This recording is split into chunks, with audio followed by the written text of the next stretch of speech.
할렐루야, 좋은 아침입니다. 오늘 월요일 아침, 부모님 말씀 들으시게 오신 여러분 모두를 주님의 이름으로 환영하고 축복합니다.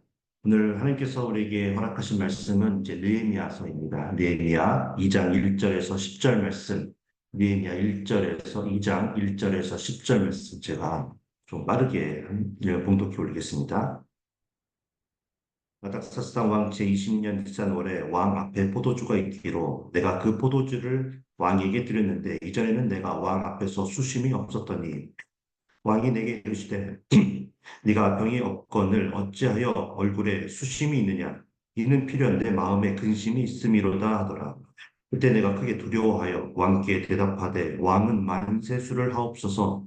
내 조상들의 묘실이 있는 성읍이 이제까지 황폐하고 성문이 불탔사오니 내가 어찌 얼굴에 수심이 없사오리까 하니 왕이 내게 이르시되 그러면 내가 무엇을 원하느냐 하시기로 내가 곧 하늘의 하나님께 묵도하고 왕에게 아뢰되 왕이 만일 좋게 여기시고 종이 왕의 목전에서 은혜를 얻었사오면 나를 유다 땅 나의 조상들의 묘실이 있는 성읍에 보내어 그 성을 건축하게 하옵소서 하였는데 그때 왕후도 왕 곁에 앉아 있었더라. 왕이 내게 이르시되 내가 몇 날에 다녀올 길이며 어느 때에 돌아오겠느냐 하고 왕이 나를 보내기를 좋게 여기시기로 내가 기한을 정하고 내가 또 왕에게 아뢰되 왕이 만일 좋게 여기시거든 강서쪽 총독들에게 내리시는 조서를 내게 주사 그들이 나를 용납하여 유다에 들어가기까지 통과하게 하시고 또 왕의 삼림 감독 아삽에게 조서를 내리사 그가 성전에 속한 영문의 문과 성곽과 내가 들어갈 집을 위하여 들보로 쓸 제목을 내게 주게 하옵소서 하매 내 하나님의 선한 손이 나를 도우심으로 왕이 허락하고 군대 장관과 마병을 보내어 나와 함께 하게 하시기로 내가 강서쪽에 있는 총독들에게 이르러 왕의 조서를 정하였더니 호론 사람 산발랏과 종이었던 암몬 사람 도비아가 이스라엘 자손을 흥왕하게 하려는 사람이 왔다 함을 듣고 심히 근심하더라. 아멘. 살아계신 하나님의 말씀입니다. 여러분, 9월부터 이제 부모님 말씀 자체 시간을 통해서 우리가 느헤미야를 이제 다루기 시작합니다. 지금 작년부 성경 공부반에서도 우리가 매주 느헤미야의 본문을 가지고 말씀을 배우는 정말 귀중하고 또 소중한 시간을 보내고 있습니다. 뭔가 우연인 것 같지만 분명히 하나님께서 우리 모두를 사랑하심으로 우리 개인의 삶 가운데 그리고 가정과 교회와 사회의 나라에 다시 회복되고 세워져야 할 부분이 있다는 것을 알려주시기 위해 이처럼 은혜를 베풀고 계시다는 것을 우리가 믿기를 소원합니다. 우리의 삶 가운데 세워져야 할 것이 무엇인지를 이번에 바르게 알고 이번 기회에 반드시 회복시키겠다라는 각오를 가지고 매일 아침을 깨우며 하나님의 말씀을 우리가 받으면 좋겠습니다. 그리고 이제 두 번째 시간을 마친 작년 성경 공부반에도 여러분 많이들 조인하셔서 그 시간을 통해서 바벨론 포로 귀환 시기에 그 역사적 배경과 성경적 그 지식도 많이 배우고 하나님을 더 알아가는 기쁨 가운데 2024년도 하반기를 잘 마무리하는 저와 여러분 모두가 되어지길 주님의 이름으로 축복합니다. 왜 느헤미야의 본문에 대해서 이렇게 말씀을 제가 드릴 때 이처럼 회복과 다시 세워짐에 대해서 이야기를 드리는 것일까요? 그 이유는 바로 느헤미야서가 바로 바벨론에 의해 파괴되었던 예루살렘의 성벽을 다시 세우는 그런 내용을 담고 있기 때문입니다. 사실 어제 느헤미야 1장 전체의 내용이 이미 본문으로 우리가 묵상되어졌어야 했습니다. 1장의 내용에서 사실상 어떻게 느헤미야가 예루살렘의 성벽을 재건하는 일에 쓰임을 받게 되었는지에 대한 그 시작이 기록이 되어 있기 때문에 1장을 그냥 건너뛰고 느헤미야를 13장까지 계속해서 나누는 것이 불가능하지는 않지만 잠깐이라도 살펴보고 넘어가는 것이 큰 도움이 되기 때문에 오늘은 조금 무리가 있겠지만 느헤미야서의 전체적인 배경 설명과 느헤미야서 1장과 오늘 본문 2장 1절부터 10절까지의 모든 내용을 함께 살펴보려고 합니다. 예루살렘 성은 바벨론의 그 세 번째 침공을 통해서 주전 586년 시디기야 왕 제11년에 함락을 당하고 맙니다. 그러니까 그 전에 주전 605년, 597년, 그리고 586년에 세 차례에 걸쳐서 이스라엘이 바벨론의 침공을 받았고 그때마다 백성들이 바벨론의 포로로 끌려갔던 것입니다. 하지만 하나님의 약속을 예언한 이사야 선지자와 예레미야 선지자의 예언대로 첫 번째 포로로 끌려간 이후에 70년, 약 70년이 지나서 이스라엘 백성들은 다시 고국으로 돌아와 예루살렘을 재건하는 일을 시작할 수 있게 되었습니다. 하나님께서 이 약속을 지키기 위해서 바사제국, 페르시아를 일으켜서 바벨론을 전멸시켰습니다. 그리고 고레스 왕이 귀환을 허락하는 그 칙령을 발표하게 하셔서 포로 귀환이 이제 3차에 걸쳐서 이루어지게 된 것입니다. 가장 먼저 귀환을 한 포로들 중에는 수룹바벨이 있었습니다. 그는 약 5만 명의 백성들과 함께 그 귀환민들이 그 이스라엘로 돌아왔고 예루살렘으로 돌아왔고 예루살렘 성전을 재건하고 봉헌식까지 그렇게 갖게 됩니다. 훗날 로마에 의해서 다시 이 성전이 무너지는데요. 그 전까지 그래서 이때 지어진 성전을 수룹바벨 성전이라고 불렀던 것입니다. 이 기록이 이제 바로 에스라서 1장에서 6장까지 기록이 되어 있습니다. 그런데 성전을 다 완성했습니다. 1차 그 귀환민들이 그러면 자신들이 잘 살 줄 알았습니다. 근데 현실은 정말 가혹할 정도로 처참한 상황에 놓이게 되었습니다. 70년이라는 그 시간 동안 무너져 있었던 그 예루살렘의 상황이 그만큼 심각했던 것이었습니다. 여전히 가난했고 주변을 둘러싸고 있는 다른 민족들의 시기와 질투 또 심지어 생존의 위협을 느끼며 어렵게 살아가야만 했습니다. 무너졌던 솔로몬 성전을 재건하면 다윗 왕의 영광을 다시 회복할 수 있을 거라고 생각했지만 현실은 그렇지 않았던 것입니다. 그래서 성전이 재건되고 나서 75년이 지난 주전 458년에 당시 율법학자였으면서 제사장이었던 에스라를 페르시아 왕이 권고해서 약 1700명의 사람들과 함께 예루살렘으로 돌아오게 됩니다. 그들이 바로 2차 포로 귀환민들이었습니다. 그들은 성전에 필요한 물건들을 보충하고 또 성전에서 일할 레위인들을 세우고 특별히 율법을 가르치면서 이제 건물이 아니라 영적 회복을 위한 부흥 운동을 시작하게 됩니다. 하지만 이 시기에도 예루살렘의 성벽을 재건하는 것에는 실패를 하게 됩니다. 그 이유는 사마리아와 예루살렘 주변 국가들의 방백들이 들고 일어났기 때문입니다. 방백은 당시 페르시아 정부에 의해서 임명된 지방 장관 혹은 총독들을 말하는데요.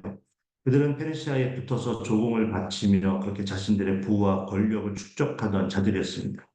그런데 예루살렘의 성전뿐만 아니라 난공불락이었던 예루살렘의 그 성벽까지 지어지는 것을 그들이 걱정을 하였던 것이죠. 그것으로 인해 자신들의 그렇게 평화롭게 누리고 있던 그 권력과 부가 모든 것이 다 사라질 것을 염려했던 것입니다. 그래서 당시 페르시아의 왕이었던 아닥사스당 왕에게 성곽이 만약에 완공되면 도금과 관세와 통행세를 그들이 내지 않을 것이다. 그리고 왕의 땅이 없어지는 것과 같다는 말로 성벽 재건을 멈춰달라고 간언을 합니다. 그래서 아닥사스당 왕이 바로 조서를 내려서 그 성벽 재건을 멈추게 했던 것입니다. 그런데 오늘 본문을 보니까 그 아닥사스당 왕이 자신의 명령을 뒤집는 새로운 명령을 내리고 있습니다. 느헤미야의 그 간청을 듣고 이제 가서 성벽을 재건하라고 말하는 것입니다. 그것도 필요한 모든 도움과 물자를 원조해 주겠다고 말합니다.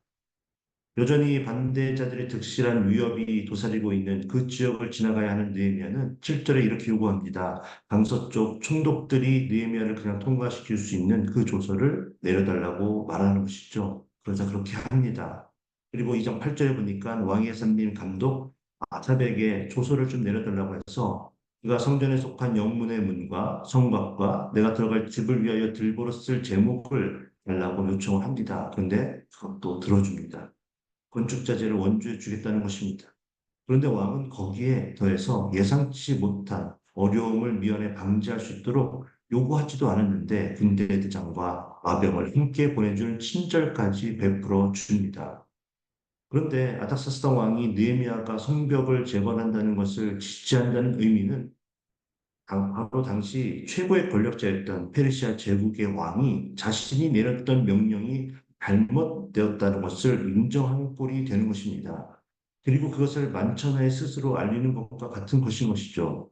설사 자신의 판단이 잘못되었다고 하더라도 당시 신과 같은 존재였던 페르시아의 제국의 왕이 굳이 자신의 명령을 번복할 필요가 없었다는 것입니다. 그런 일이 없었죠. 얼마나 그 권력이 셌으면 여러분 어, 여러분, 그 왕에게 나아갈 때 그 왕이 허락이 없으면 바로 그 긍휼을 보여주지 않으면 바로 그렇게 죽임을 당하는 그런 일이 그때 당시에 있었습니다. 그 정도로 페르시아 제국의 왕은 큰 권력을 가지고 있었던 사람이었던 것이죠.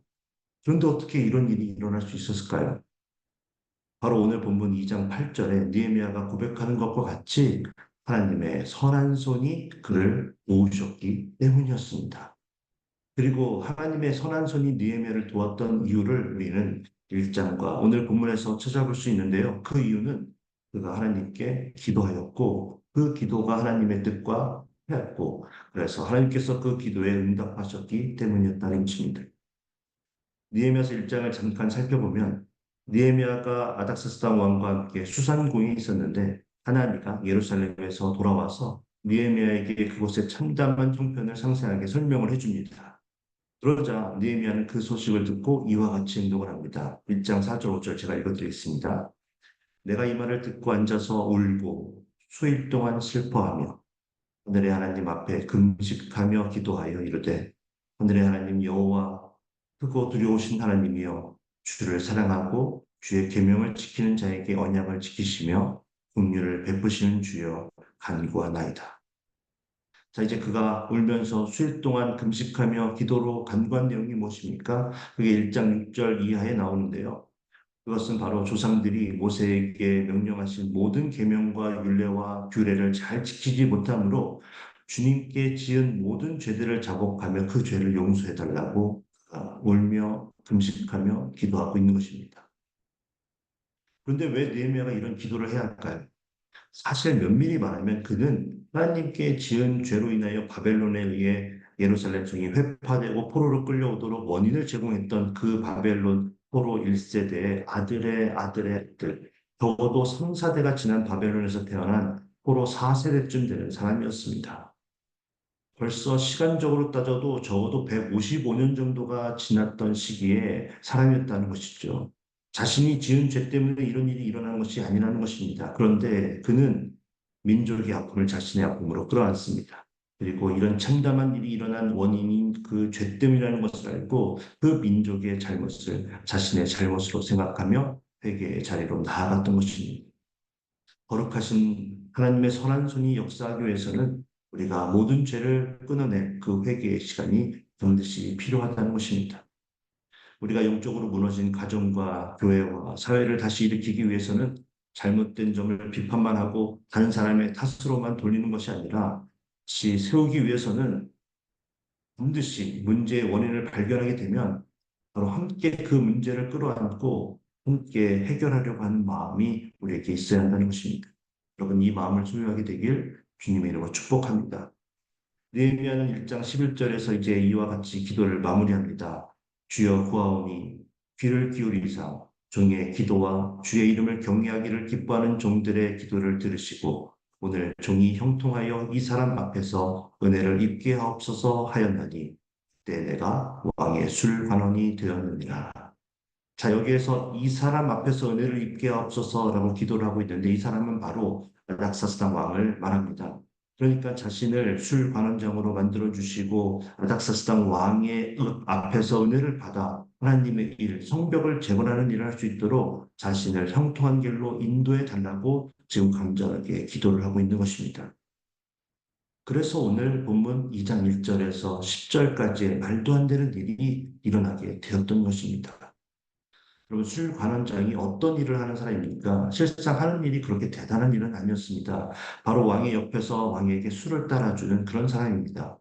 그런데 당시 술에 독을 타서 왕을 시해하는 일들이 너무 빈번하게 일어났기 때문에 술 관원장은 아무나 맡을 수 있는 그런 직책이 아니었습니다. 왕이 절대적으로 신임하는 사람이어야 했다는 것입니다.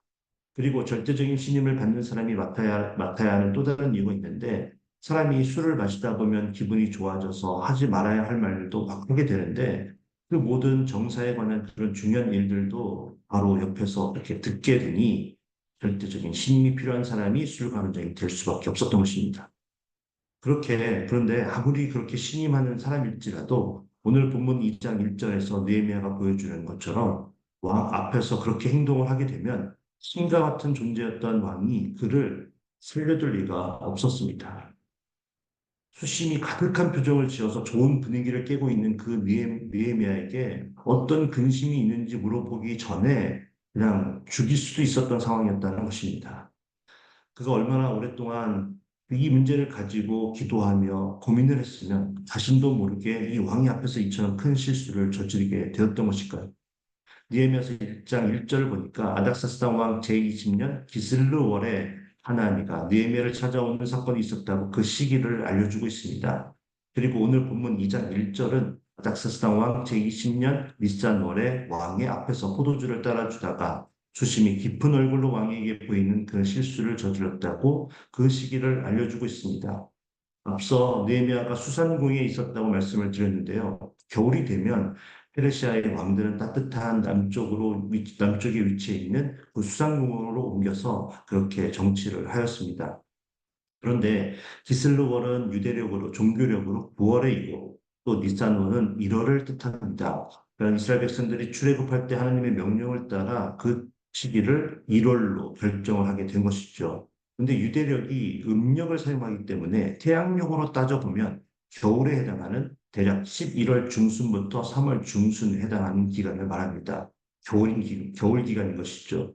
그래서 그 겨울 기간 동안에 아닥사스다 왕과 함께 지금 수상궁에 머물고 있었던 것입니다. 약 4개월이라는 시간이 지나고 있는 것이죠. 4개월이라는 시간 동안 지금 느헤미야가 계속해서 기도하며 하나님께 도움을 구하고 어떻게 예루살렘의 성벽을 재건할지에 대해서 고민하고 연구를 하고 있었던 것입니다. 그러다 보니 자신도 모르게 그 걱정하는 마음이 얼굴에 자연스럽게 나타났던 것이죠. 그러니까 지금 그의 머릿속에는 어느 정도 성벽을 재건하기 위한 청사진이 그려져 있는 것입니다. 그래서 나중에 왕에게 필요한 것이 무엇인지를 바로 말할 수 있었던 것이죠. 그런데 그 전에 우리가 반드시 기억해야 할 매우 중요한 것이 하나 더 있습니다. 아닥사스다 왕이 근심하는 얼굴을 보고 사절에서 네가 무엇을 원하느냐고 묻자 느헤미야가 어떤 행동을 합니까? 느헤미야는 머릿속에 생각해 놓았던 모든 것을 그냥 직접적으로 말하지 않고 오늘의 하나님께 묵도를 합니다. 사절을 제가 다시 한번 읽어보겠습니다. 2장 4절입니다. 왕이 내게 이르시되 그러면 네가 무엇을 원하느냐 하시기로 내가 곧 오늘의 하나님께 묵도하고 우리는 하나님의 선한 뜻을 이루는 도구로 사용되기 위해 평상시에도 항상 기도에 힘써야 합니다. 그런데 또 중요한 것은 결정적인 순간에 우리가 우리의 생각이나 교만한 생각이 들어가지 않도록 그래서 이를 망치지 않기 위해 하나님께 원하시는 말이 무엇인지를 구하고 뜻을 이루기 위해서 반드시 마지막 그 순간, 그 결정적인 순간에 하나님께 도움을 구해야 한다는 것입니다. 그것을 위해 기도를 해야 되는 것이죠. 지금 느헤미야가 뜻하지도 않게 하나님께서 형통한 길로 인도해 주심으로 인해서 이런 좋은 기회를 얻게 되었으니 기뻐하고 흥분하는 그런 상황이 될 수 있었던 것입니다. 그런데 그렇게 만약에 흥분해서 함부로 말했으면 그는 10년 전에 잘못된 조서를 내려서 성벽을 재건하는 일을 멈추게 하는 그 왕을 그렇게 책망하는 꼴이 되고 그래서 큰 화를 당할 수도 있었는데 그가 묵도함으로 하나님께서 주신 지혜로 왕께 지혜롭게 말할 수 있게 되었다라는 것입니다. 여러분 페르시안들도 조상들을 존경하는 마음이 강했던 민족이었습니다. 그래서 느헤미야는 근심하는 이유를 왕에게 말할 때 예루살렘 성벽이 무너져서 그것을 누구 때문에 세우지 못하고 있어서 근심합니다. 이렇게 말하지 않습니다. 바로 5절에 보니까 유다와 유다 땅 나의 조상들의 묘실이 있는 성읍에 보내어 그 성을 건축하게 해달라고 이렇게 지혜롭게 말합니다. 어떻게 이럴 수 있었습니까? 묵도함으로 하나님께 지혜를 구했기 때문입니다.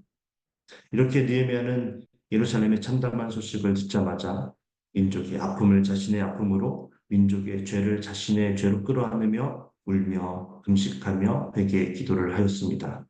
그리고 술 관음정으로 호의호식하며 누리고 있었던 그 모든 것을 내려놓기로 결단하고 4개월의 시간 동안에 하나님께 도움을 구하고 이 일을 해낼 수 있는 구체적인 계획들을 세우기 시작합니다. 기도하면서.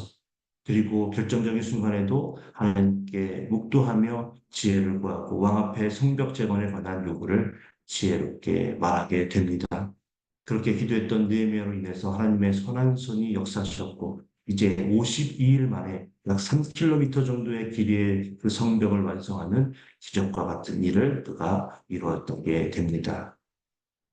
이게 우리가 느헤미야를 함께 나누면서 우리가 우리의 삶 가운데서 특별히 신앙 가운데 다시 세워야 할 성벽이 무엇인지에 대해 고민하고 세우는 일을 시작하게 되길 주님의 이름으로 축복합니다. 그런데 우리는 반드시 느헤미야와 같이 먼저 회개로 하나님과의 관계를 회복해야 합니다. 그리고 항상 하나님께 기도하며 지혜를 구함으로 하나님의 손이 선한 손이 함께하여 이 일을 우리 모두가 성공할 수 있게 되기를 주님의 이름으로 축복합니다. 네, 함께 기도하겠습니다. 사랑하는 하나님, 우리에게 이 아침의 시간을 통해 그리고 작년 성경 공부반을 통해 느헤미야의 말씀을 허락해 주시는 애 감사를 올려드립니다. 우리가 느헤미야의 말씀을 묵상하고 배울 때 우리의 삶 가운데 그리고 가정과 교회와 사회에 다시 회복을 이루기 위해 일으켜 세워야 하는 것이 무엇인지를 깨닫는 은혜를 베풀어 주시옵소서. 그리고 우리가 기도로 나아감으로 하나님의 선한 손에 도우심을 받아 다시 그 세우는 일을 성공적으로 마치며 2024년도 마무리하는 우리 모두가 되게 하여 주시옵소서. 하나님께서 사랑으로 인도해 주시고 함께하여 주시고 도와주실 줄 믿고 예수님의 이름으로 감사하며 기도하옵나이다. 아멘. 제 말씀을 생각하면서 우리가 가정과 교회와 사회 문제를 나의 문제로 끌어안을 수 있는 그런 마음을 허락해 달라고 먼저 기도하기를 원합니다. 그래서 우리가 눈물로 기도하며 나아갈 때 하나님의 선한 손이 임재하실 것을 우리가 믿으며 담대하게 회복하는 일을 시작할 수 있는 그런 믿음을 오늘 허락해 달라고 간절하게 기도하기를 원합니다. AKBC 공동체의 모든 성도님들 제자의 길로 걷기로 결단하게 하시고 우리 교회 비전, 말씀, 제자, 미션을 공동체로 우리 교회가 하나가 되게 해달라고 기도하겠습니다. 교회에서 이제 새롭게 시작하고 또 하고 있는 모든 사역들을 위해서 여러분 기도해 주시고요. 특별히 다음 주에 있을 성찬식을 위해 기도해 주시면 감사하겠습니다.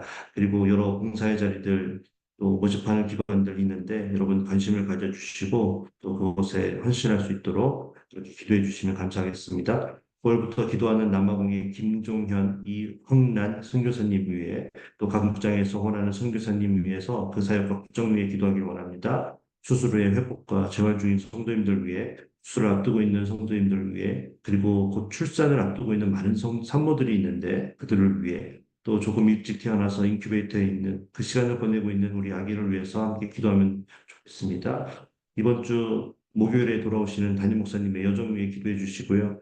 그리고 그 외에 취업의 문제, 경제적인 문제, 관계 문제, 신분의 문제 등 여러 어려움을 겪고 있는 우리 성도님 위해서 함께 합심하여 기도하고 오늘 세상으로 나아가도록 하겠습니다. 우리 함께 기도합니다.